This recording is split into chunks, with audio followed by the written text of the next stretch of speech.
Baik, selamat pagi, Pak Brita. Terima kasih untuk introduction-nya.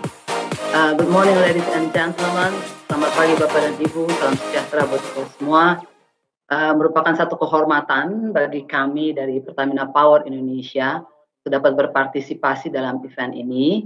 Dan untuk itu kami berterima kasih kepada Pertamina Energy Institute untuk memberikan kami kesempatan dapat membagikan apa yang menjadi pemikiran kami dan apa yang menjadi pandangan-pandangan kami mengenai pengembangan new and renewable energy di Indonesia. Berikut adalah outline dari presentasi kami hari ini. Jadi kami akan memulai dengan gambaran potensi serta peluang NRE di Indonesia. Kemudian seperti apa role dari PPI atau peran dari PPI sebagai subholding power NRE untuk juga ikut menjadi bagian daripada energy transition serta bagaimana mengutilize daripada potensi NRE di Indonesia. Dan kemudian kita akan melihat bersama-sama tantangannya apa yang dihadapi khususnya terkait dengan komersialisasi NRE di Indonesia, dan ini tentu saja menjadi penting bagi kami karena dalam hal ini PPI adalah salah satu player untuk NRE development.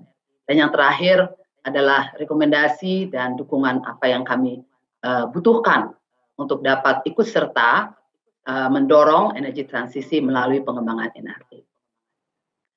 Baik, berikut ini adalah gambaran daripada besarnya potensi NRE yang ada di Indonesia.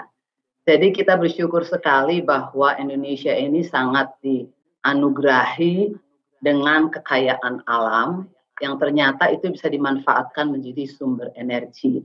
Jadi kalau kita lihat total potensi, ini data dari ESDM tahun 2020, Kementerian, total potensinya itu tercatat 417,8 gigawatt, jadi luar biasa ya. Di mana kalau kita lihat 50%-nya itu datang dari solar atau surya.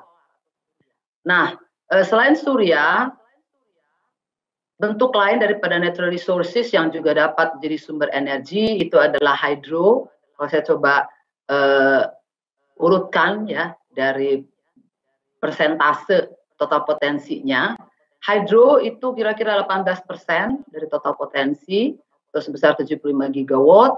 Kemudian tenaga bayu 60,6 gigawatt atau 15% dari total potensial. Kemudian bioenergi, mungkin yang kita selama ini kenal dengan biomass atau biofuel, ya. Jadi renewable energy yang dibuat dari biological sources itu kira-kira 32,6 gigawatt atau 8%.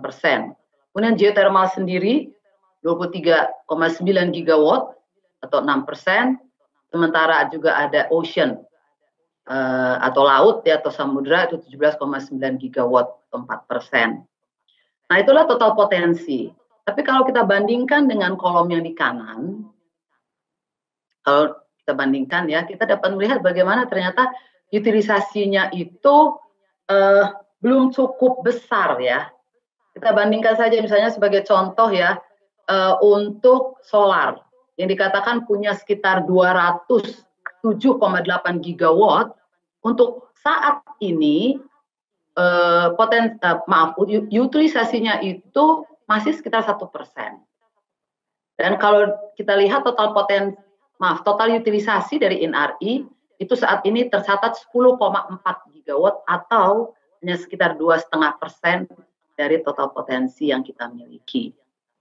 Nah, dengan demikian memang kita di satu sisi kita punya peluang untuk mengembangkan NRE development, tetapi satu sisi juga tentunya ada challenge yang kita perlu nanti carikan solusinya bersama-sama sehingga progres daripada pemanfaatan NRE ini dapat bisa lebih terakselerate. Nah, sebagai catatan juga adalah kalau kita berbicara mengenai ocean, ada dua tipe energi yang bisa dihasilkan oleh laut atau samudra. Itu yang pertama adalah thermal energy yang berasal dari panasnya matahari, serta mechanical energy yang dihasilkan oleh pasang surutnya laut dan juga ombak. Kalau kita melihat bahwa Indonesia ini mungkin lebih dari setengahnya itu adalah laut ya, sehingga kita dibilang oleh sebagai negara kelautan, berarti sebenarnya Indonesia memiliki potensi yang begitu besar untuk memanfaatkan energi alam ini. Baik, kita lanjut. Nah, ini adalah 12 prioritas strategi energi yang baru saja kami dapatkan juga kemarin, minggu lalu, di-share oleh Dan. Jadi kalau kita lihat di sini, bahwa NRE Development itu memegang peranan penting dalam prioritas energi Indonesia. Dan kita tahu bahwa tujuan dari ini semua adalah untuk menciptakan National Energy Security.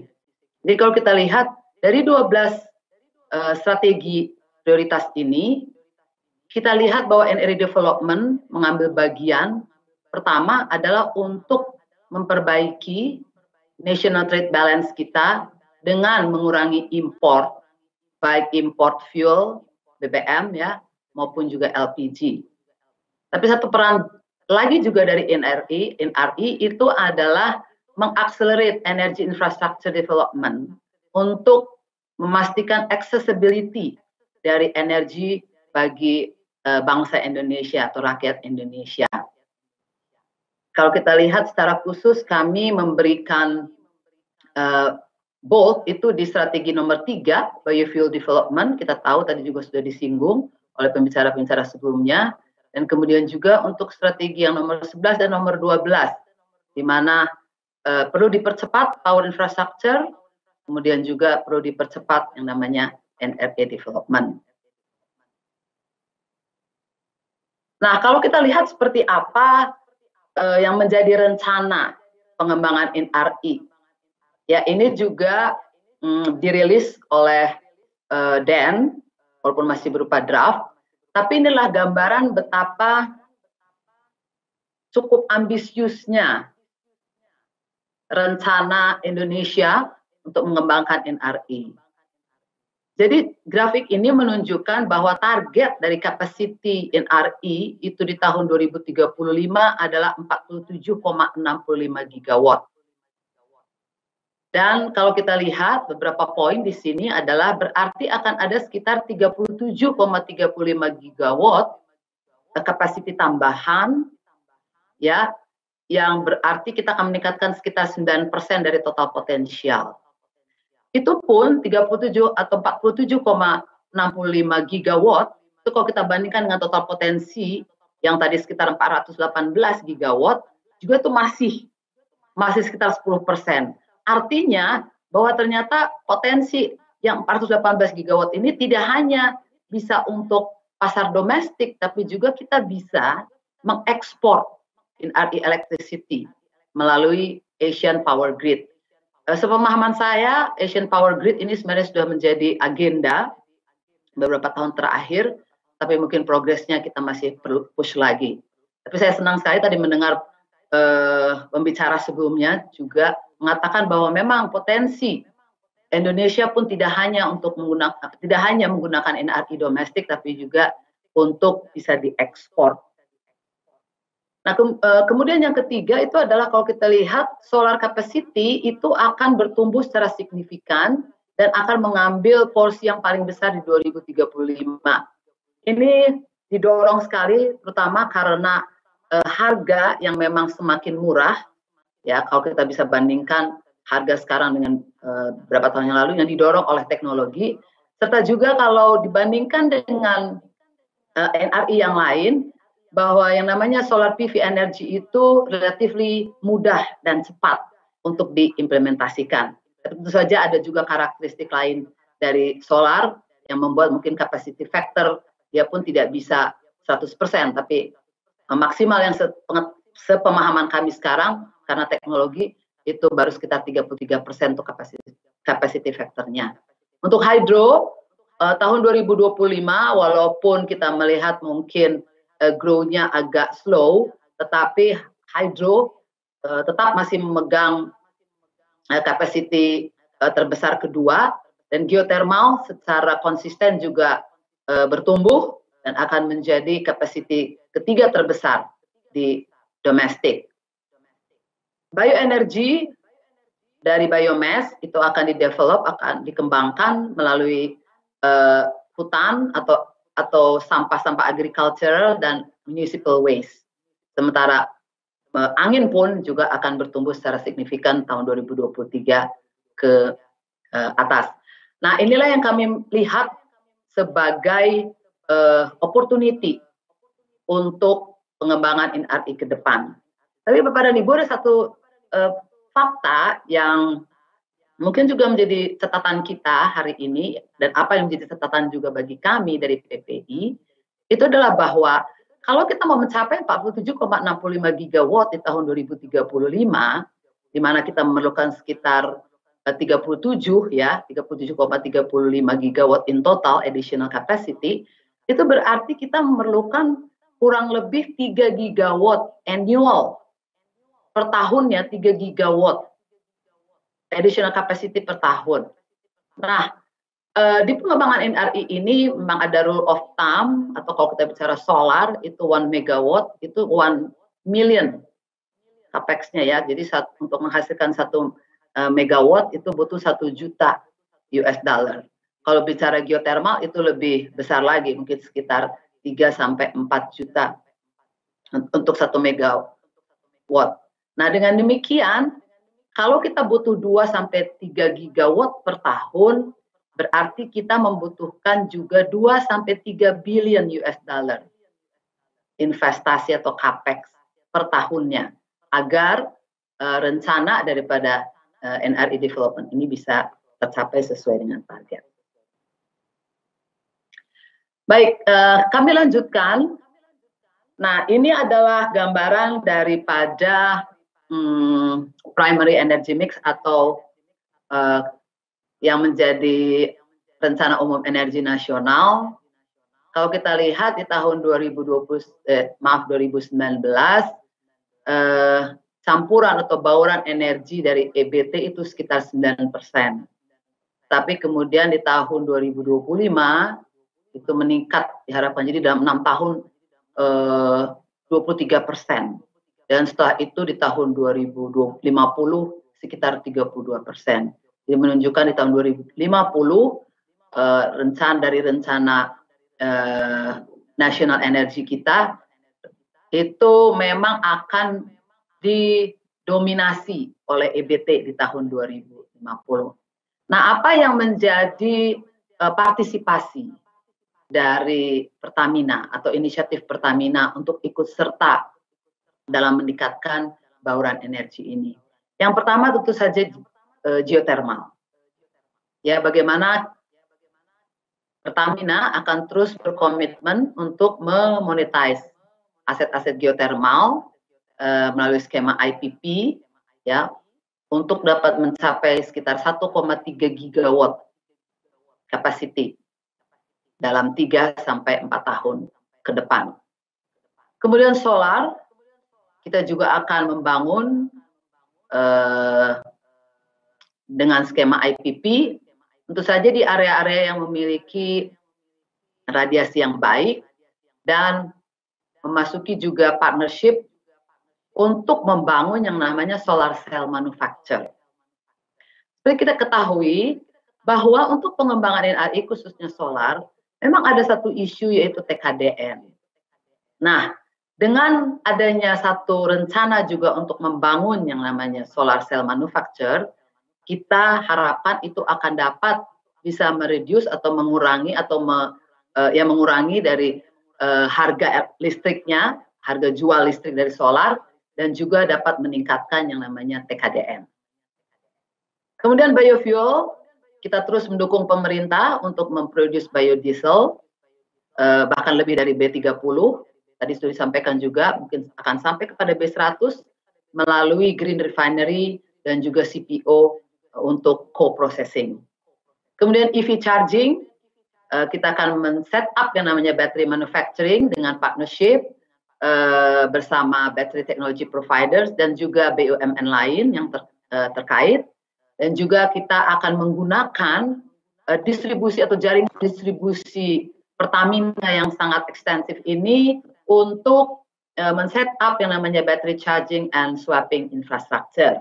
Karena mengingat bahwa kedepannya EV akan bertumbuh melalui EV two-wheelers dan juga EV four-wheelers. Satu lagi itu adalah DMA, karena kita tahu bahwa 75% LPG saat ini adalah import, sehingga bagaimana kita juga bisa mereduce import LPG ini melalui optimisasi dari low rank coal untuk menjadi DMA dan bisa menjadi komplement bagi LPG. Ini adalah inisiatif-inisiatif Pertamina dalam rangka mendukung NRE development agar tercapai yang namanya bauran energi sesuai dengan target pemerintah. Nah, Bapak dan Ibu, kami sampai kepada apa yang menjadi peran daripada PPI dan apa juga menjadi ambisi PPI. Pada tahun 2020, Juni tepatnya, Juni 2020 yang lalu, kita tahu bahwa Pertamina melakukan satu restrukturisasi dengan membentuk holding dan subholding.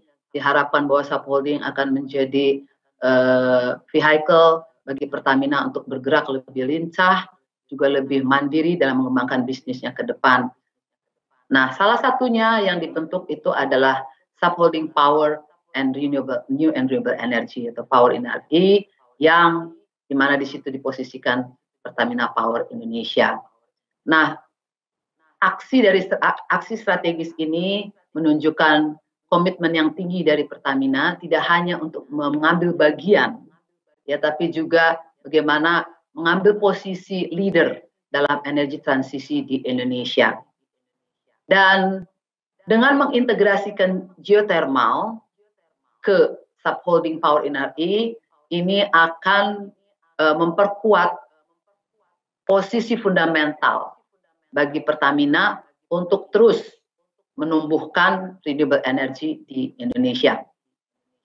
Nah, apa yang menjadi visi kami? Visi kami dapat dilihat di situ. Visi kami adalah to lead Indonesia's energy transition through innovative clean energy. Jadi bagaimana kita ingin memimpin energi transisi di Indonesia melalui clean energy, penerapan clean energy yang inovatif. Dan misi kami itu dilakukan melalui 4 pilar bisnis, ya, dari clean energy, yang terdiri pertama dari geothermal. Kita tahu bahwa Pertamina adalah pionir dari bisnis geothermal, dan kalau kita lihat juga geothermal masih menyimpan potensi yang begitu besar, sehingga geothermal tetap menjadi pilar bisnis kita untuk NRE. Kemudian gas to power. Nah, ini adalah salah satu competitive advantage yang juga dimiliki oleh Pertamina sebagai dan khususnya subholding Power NRE, karena kita punya upstream, midstream maupun downstream di gas, bagian daripada Pertamina Group. Sehingga gas to power itu adalah sebenarnya bagian daripada value chain Pertamina sendiri di bisnis gas.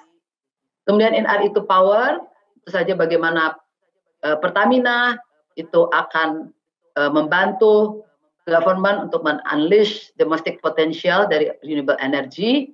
Dan yang terakhir itu adalah battery manufacturing and storage.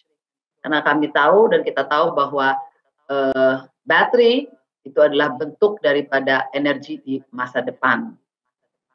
Nah, satu hal yang kami sukai, ya, dan menjadi pesan bagi kami yang disampaikan oleh Ibu Direktur Utama, itu adalah bagaimana sebenarnya dengan energi transisi ini Pertamina actually disrupting itself gitu. Karena kita sebenarnya adalah pemain hidrokarbon, tapi kemudian kita juga welcome gitu ya, welcome terhadap bentuk-bentuk energi yang lain, termasuk yang namanya baterai untuk EV. Tapi inilah sebenarnya yang kita lakukan, dan juga belajar daripada oil and gas company yang lain. Bagaimana perusahaan-perusahaan oil and gas untuk sustainability ke depan, termasuk Pertamina, itu juga menjadi perusahaan energi dengan terus mempush dan mendorong yang namanya NRE development, termasuk di Indonesia. Baik, kalau kita lihat bisnis sektornya, jadi itu ada berbagai macam, seperti tadi yang saya sampaikan, mungkin bisa kembali dulu sebentar ya. Jadi itu ada, kita bisa lihat 4 pilarnya, jadi ada gas, to power, apakah sebagai CPP maupun IPP, kemudian NRE, ada berbagai jenis source yang kita bisa manfaatkan, apakah solar, wind, biogas, biomass, kemudian juga ada biofuel, kemudian juga geothermal, jadi samping geothermal to power, juga geoproduct. Karena ke depan juga ada bentuk-bentuk energi yang lain, seperti hidrogen, atau juga ada produk-produk lain yang bisa diproses atau diproduksi dari excess power. Itu yang kami sebut sebagai geoproduct. Dan yang satu lagi tadi terkait dengan manufacture adalah battery cell manufacture, dan solar PV manufacture yang seperti sudah saya sampaikan sebelumnya. Baik. Nah, ini memperkenalkan Subholding Power NRI, ini adalah area operasi kami yang saat ini ada. Jadi untuk area operasi memang masih didominasi atau masih didominasi oleh PGE, di mana di sini geothermal kapasitinya adalah sekitar 672 megawatt. Kemudian yang sekarang sedang dalam tahapan project dan development itu adalah sekitar 495 megawatt, dan juga ada yang under GOC atau Joint Operation Contract geothermal itu ada sebesar 1,2 gigawatt. Nah, selain daripada geothermal, untuk gas to power pada akhir tahun depan 2021 Jawa 1 Power Plant itu akan mulai beroperasi, dan seperti kita pahami Jawa 1 Power ini adalah the biggest integrated FSRU and CCGT power plant di Southeast Asia dengan size 1,7 gigawatt capacity. Dan kita melakukannya ini tidak sendiri, tetapi melalui partnership bersama beberapa notable players di power dan juga LNG infrastructure. Kemudian untuk NRE sendiri, jadi kita sudah punya 4 megawatt solar PV operation di daerah di PT Badak ya, di Kilang Badak di Kalimantan. Kemudian juga ada 4 megawatt yang dalam proses development, mudah-mudahan kuarter 1 tahun depan, kuarter pertama tahun depan sudah beroperasi. Dan kemudian juga kita punya 4 megawatt biogas power plant yang sudah beroperasi di daerah kawasan ekonomi khusus di Semangke. Ini adalah gambaran daripada area operasi dari Subholding Power NRI yang sekarang ada. Nah, ini adalah value proposition dari PPI. Jadi tentu saja kalau berbicara mengenai power dan juga NRE players, PPI bukanlah yang pertama, tapi sudah ada pemain-pemain yang lain. Tapi apa yang membedakan PPI? Inilah value proposition kami. Jadi yang pertama, sebagai anak perusahaan Pertamina, 100% dimiliki oleh Pertamina, kami juga adalah agent of development. Kami membantu untuk membangun energi infrastructure untuk mendukung yang namanya ketahanan energi dan juga pengembangan ekonomi.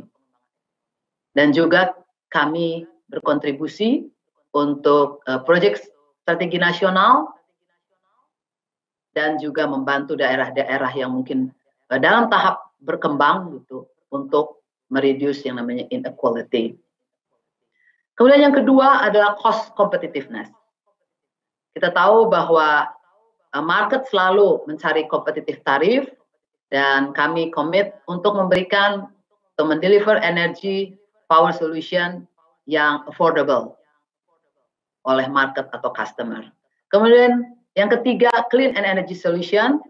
Kita tahu bahwa sebagai bagian daripada Pertamina Group, kita memiliki akses baik ke upstream maupun downstream, sehingga kita bisa memberikan solusi yang lebih sifatnya tailor-made atau lebih khusus bagi industri maupun juga bagi customer in general.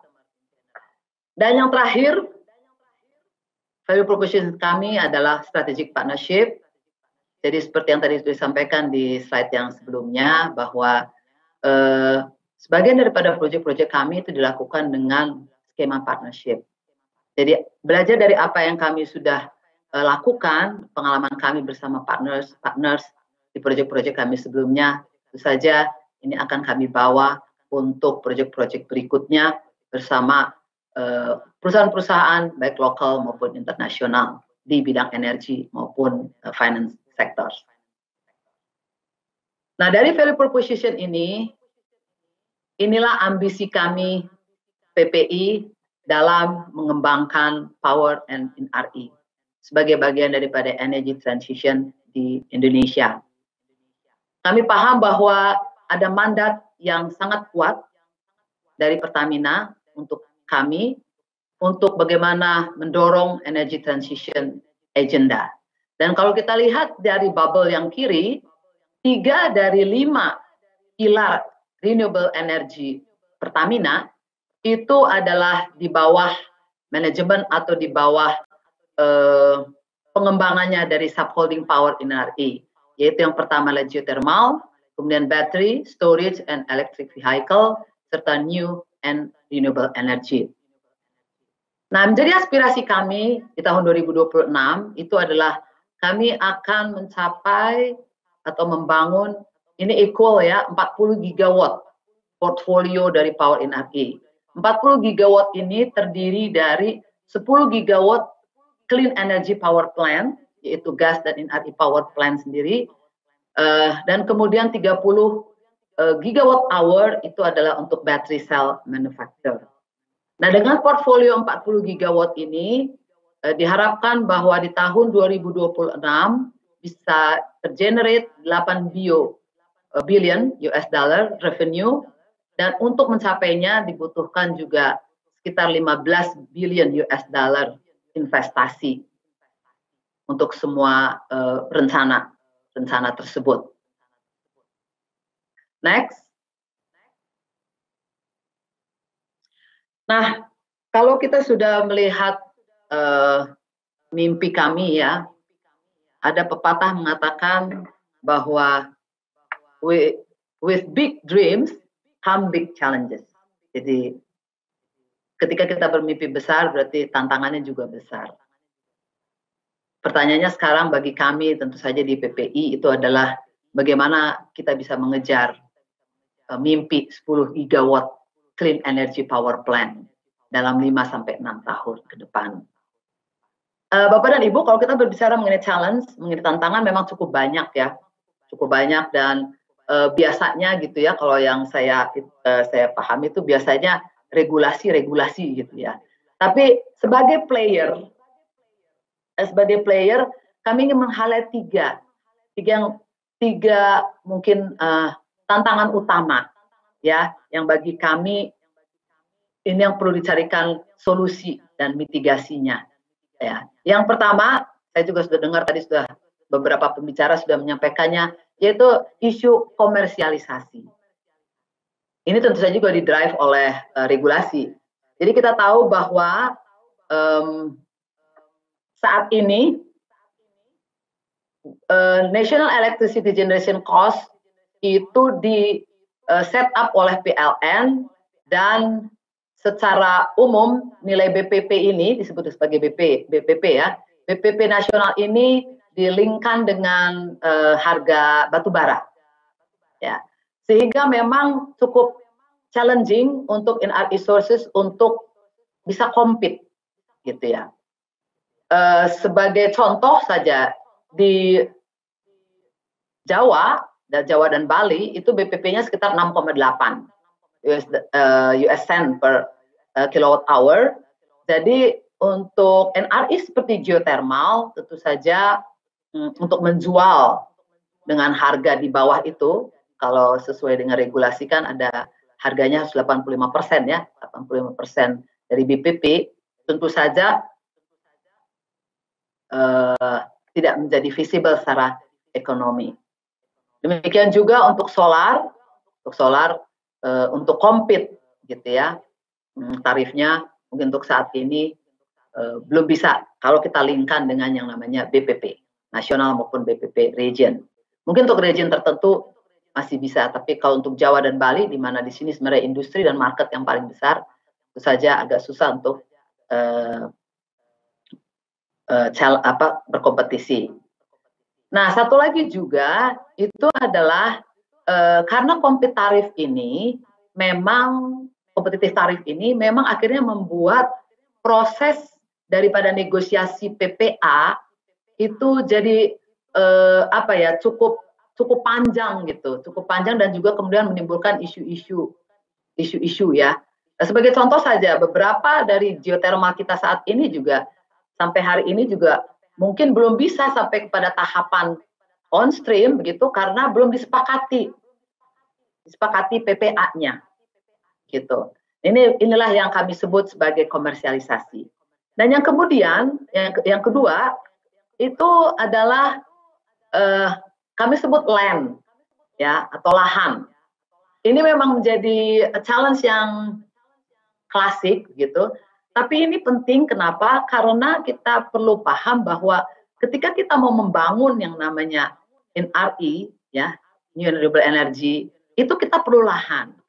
Nah, sebagai rule of thumb, kalau di solar 1 megawatt solar ya, solar energy itu butuh satu hektar lahan atau 1.000 meter persegi. Nah, dan kalau kita pahami bahwa lahan di Indonesia ini kan mungkin mostly occupied begitu ya. Ini menjadi challenge tersendiri kalau kita mau membangun yang namanya solar PV power plant dalam satu lokasi yang ukurannya besar. Nah, sementara ukuran yang besar itu juga jadi lahan menjadi isu juga, termasuk juga kalau bagi kami itu adalah untuk proyek-proyek geothermal. Kita tahu bahwa proyek geothermal itu utamanya atau banyaknya itu ada di remote area, di mana itu masih belum ada yang namanya basic infrastructure seperti jalan atau jembatan, sehingga bisa menyebabkan biaya yang meningkat dan juga waktu yang cukup lama untuk mendevelopnya, membangunnya. Termasuk juga bahwa beberapa area geothermal itu juga ternyata terletak di hutan lindung atau di cagar alam atau di cagar budaya. Seperti barusan juga ada satu proyek juga yang rencananya kami kembalikan gitu WKP-nya.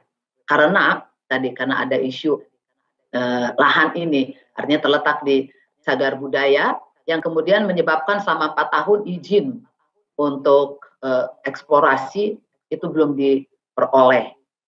Nah, hal-hal seperti itu yang kami pandang sebagai isu utama dari pengembangan NRI. Dan yang terakhir itu adalah financing ya, atau pendanaan.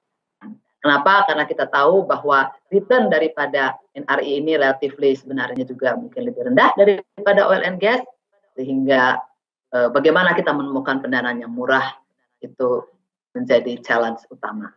Baik, sebagai key takeaway, jadi ini adalah 3 hal yang mungkin kita bisa jadikan sebagai kesimpulan daripada apa yang sudah kami sampaikan. Jadi yang pertama itu adalah masalah pendanaan.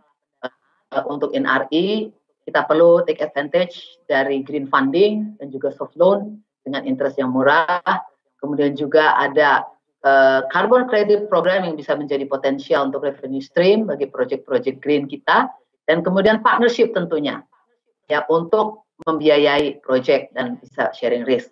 Yang kedua, bagaimana menggunakan NRI teknologi untuk meminimasi investment dan juga meningkatkan yang namanya proyek ekonomi. Kemudian juga bisa meminimize daripada biaya operation and maintenance, dan kemudian juga minimize uncertainty. Tapi satu lagi juga bagaimana melalui partnership kita bisa meng-acquire atau kita bisa mendapatkan teknologi tersebut. Dan yang terakhir adalah geographic challenge. Jadi di sini adalah bagaimana kita bisa membuat market yang dekat dengan NRE Operation Plan. Dan juga bagaimana perlu memitigasi daripada kondisi natural. Karena tahu new and renewable energy ini natural resources, tentu saja secara nature mereka juga punya kondisi yang menyebabkan juga mereka ada juga mungkin kekurangan-kekurangan gitu yang perlu dimitigasi sehingga bisa tetap memberikan tarif yang kompetitif. Demikian pemaparan kami. Saya kembalikan kepada Mbak Prita Laura. Terima kasih. Terima kasih banyak Ibu Eni Ginting sudah memaparkan dengan sangat baik. Terima kasih. Kita nanti akan masuk ke dalam sesi question and answer. Sudah ada beberapa pertanyaan, Bu. Masuk, Bu. Namun sebelumnya saya mau menginformasikan kepada seluruh peserta webinar di sini, Pertamina ini kita akan mengadakan live quiz. Jadi nanti setelah sesi question and answer dari Bu Erni, kita akan sampaikan sebuah pertanyaan yang berasal dari presentasinya Bu Erni. Kalau Anda bisa menjawab, silahkan nanti bisa menjawab di live event chat. Di sana Anda bisa menjawab pertanyaan Anda, dan yang paling cepat menjawab akan mendapatkan hadiah menarik dari Pertamina. Jadi jangan kemana-mana, ikuti live quiznya nanti ya. Setelah sesi Q&A, akan kami bocorkan pertanyaannya, nanti kemudian Anda silahkan cepat-cepatan untuk kemudian menjawabnya untuk mendapatkan satu hadiah menarik dari Pertamina. Nah, kita masuk ke dalam Q&A saat ini. Ibu, sudah ada pertanyaan dari Ibu Olga Wetatuntil dari Pertamina SH CNT. Pertanyaannya adalah melihat potensi yang ada dan juga perkembangan utilisasinya sebagai bagian dari Pertamina sebagai pengelola distribusi BBM, hanya ingin membagi pemikiran. Apakah dimungkinkan apabila mobil tangki kami atau PT KAI customer kami dapat mempergunakan salah satu produk dari NRE tersebut? Terima kasih, Bu, sebelumnya. Silakan, Bu. Oke. Baik, terima kasih.